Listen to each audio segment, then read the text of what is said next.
जी, Mirza Iqbal AB। जी, अस्सलाम वालेकुम। वालेकुम सलाम। शुक्रिया, बहुत दिनों से इंतजार में था आपसे बात होने का मुफ्ती साहब। यासर साहब से ये बात हुआ था मुफ्ती शमाइल साहब के स्ट्रीम में। जी खैर, मेरा सवाल ये है कि मुफ्ती साहब आप इसका पहले जवाब देंगे दीनी एतबार से, फिर कैसर साहब से दुनियावी एतबार से चाहिए जैसे पहले टाइम। सवाल रखें, जी जी तरतीब हम खुद कायम कर लेंगे, कौन जवाब पहले देगा। आप जी सवाल रखें पहले। ये जवाब आपने देना है और कुफरिया जवाब मैंने देना है। जी जी। ये सही है। जी सवाल ये है कि सर, जैसे हजरत आदम अलैहिस्सलाम और माँ हवा दुनिया में पहले आए हुए थे, और वो लोग एक लैंग्वेज में बात कर रहे होंगे, तो उन्हीं से पूरी जो दुनिया, पूरा दुनिया का निजाम उन्हीं से फैला हुआ है। तो हम लोग डिफरेंट डिफरेंट प्लेस पे डिफरेंट डिफरेंट लैंग्वेज कैसे आ गया? जी, जैसे इसको हमारे कैसे घर पे हिंदी बोलते हैं। जी मुफ्ती साहब, ये प्योर लिंग्विस्टिक का क्वेश्चन है। जी जी हाँ, ये आई तो थिंक आपकी आई कैन हैंडल इट। हाँ, ये तो आपकी फील्ड है। जी जी जी जी फरमाइए वैसे कैसर भाई आप पहले अर्ज कर दें, फिर मैं। देखिए, इसका ताल्लुक एंथ्रोपोलॉजी से भी है, जो स्टडी ऑफ कल्चर्स है कि एंड आई डोंट थिंक कि हमें आदम अलैहिस्सलाम तक जाने की ज़रूरत है। ये तो आज आप पहले हाज़र में देख लें, हमारी उर्दू ज़ुबान को देख लें कि किस तरह से ये मुख्तलिफ़ ग्रहों से मिली है तो ये बनी है। किसी भी सोसाइटी में आप जाते हैं तो एक ज़ुबान बन जाती है।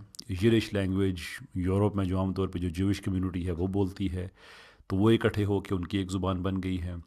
यानी जब कम्युनिटीज़ इकट्ठी होती हैं, नई जगह पे जाते हैं, तो जैसे जैसे अपने ख़यालात को वो मुख्तलिफ़ तरीक़ों से वो इजहार देते हैं, तो उससे एक ज़ुबान डेवलप हो जाती है। अभी भी बन रही हैं ज़ुबानें, अभी भी नई ज़ुबानें बन रही हैं, हर रोज़ बनती हैं, ऐड होता रहता है। Over a period of time वो इतना एक कोडिफाइड सिस्टम हो जाता है कि वो एक नई ज़ुबान की सूरत में आ जाता है। सो आई डोंट थिंक इसमें हज़रत आदम या हज़रत हवा सलाम अलैहा उनका हमें कोई स्पेसिफिक रेफरेंस चाहिए कि उनके बाद कैसा हुआ। ये तो आप हर रोज़ होते हुए देखते हैं। मैं इसकी एक मिसाल देना चाहूंगा। सैम भाई चले गए क्या? सैम कहाँ चले गए? अच्छा हैं। जी जी, मौजूद है, मौजूद है। सैम जी भाई मौजूद है। जी जी लोगो दोबारा आप ऐड कर लें सैम भाई, आपकी अवतार जो है उसको अच्छा एडिट अच्छा। कर लें, अवतार जो है। अवतार। जी जी सैम भाई, अगर मैं आपसे पूछूं इंग्लिश का ये जुमला कि I have eaten biryani, Urdu में आप इसको कैसे कहते हैं? मैंने बिरयानी खाई है।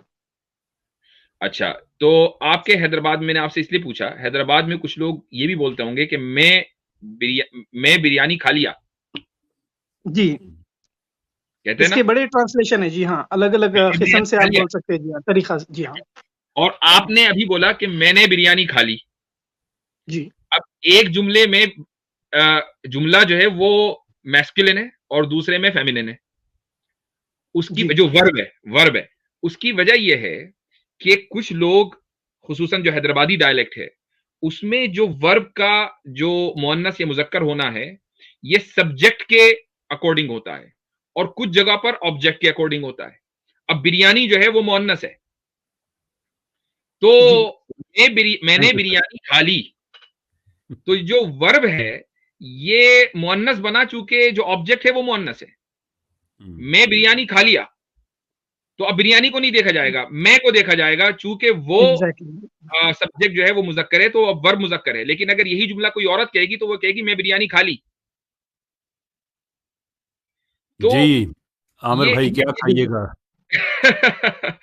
तो ये मैंने मिसाल इसलिए दी है कि एक ही लैंग्वेज में, एक ही मुल्क में, बल्कि एक ही शहर में ग्रामर अलग हो जाता है, और ये आज की तारीख में हो रहा है। जी जी।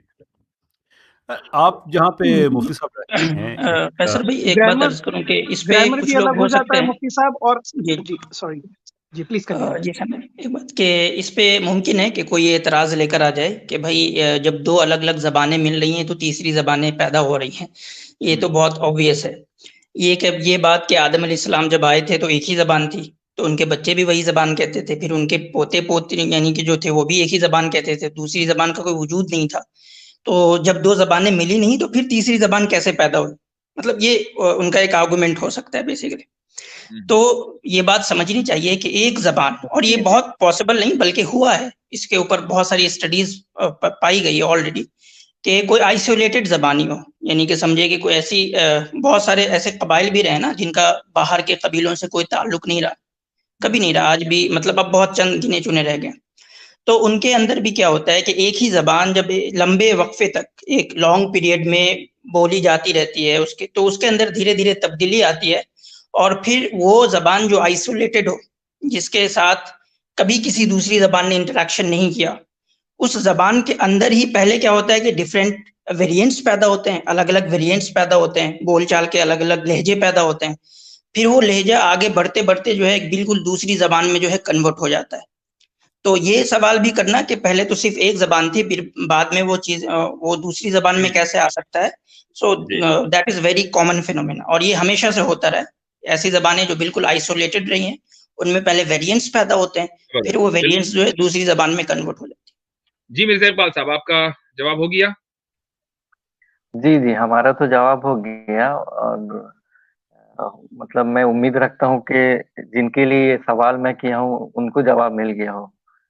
चलिए तो ठीक है, बहुत बेहतर, बहुत और एक बेहतर। चीज है, और एक चीज है, आपसे दुआ की गुजारिश है। जब समाइल साहब के यहाँ गया था आपको देखकर, तो उस दिन मैंने अब्बू की तबीयत खराब चल रही थी, दुआ की गुजारिश की थी, और जी, शनिचर के दिन ही उनका इंतकाल हो गया, उसी रात में, रात गुजरने के बाद ही। अल्लाह ताला तो उनके आप दर्जात लोगों बुलंद से करे दुआ और की गुजारिश। फरमाए। बाकी जितना सवाल था ना, आप लोगों का स्ट्रीम देखकर सारा जवाब मुझे मिल गया। आमिर हक साहब का, कैसर अहमद रजा साहब का, और अरे मुसलसल मुबारक, आपका।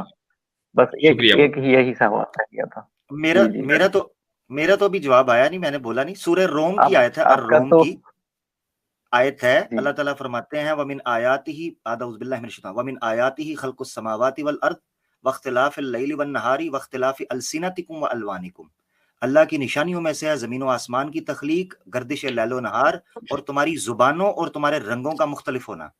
इब्न हज़म ने अल इहकाम फी उसूल अहकाम में पहली जिल्द के अंदर 5वीं 6ठी सदी के हैं, कुर्तुबा में, उन्होंने इस पर बहस की है कि जुबान ये अल्लाह ने आदम सलाम को ही देकर भेजा था, उसके ये डायलेक्ट्स हैं, डिफरेंट वेरिएंट्स हैं आगे जाके, या ये इंसान की इन्वेंशन है। यानी इंसान ने साउंड्स के जरिए पहले हु आ ऊ जैसे जंगली बोलते थे, फिर इशारों में, फिर उसके बाद लिखना कुछ जो है ना वो शेप्स बनानी शुरू की। उन्होंने बड़ी जबरदस्त पे बहस किया और कुरान के दलाइल से वाज़ेह किया है कि एक मुसलमान का क्या नजरिया होना चाहिए। और उन्होंने इस्तदलाल किया कुरान की सूरह बकरा की उस आयत से कि अल्लमल आदम अल अस्मा कुल्लहा, कि आदम अलैहिस्सलाम को तमाम अस्मा सिखा दिया। उसमें वो लुगत को भी कहते हैं कि इंसान को लुगत दे के भेजा था फ्रॉम द जी, बिगिनिंग। बहुत शुक्रिया। चलिए ठीक है, शुक्रिया बहुत बहुत।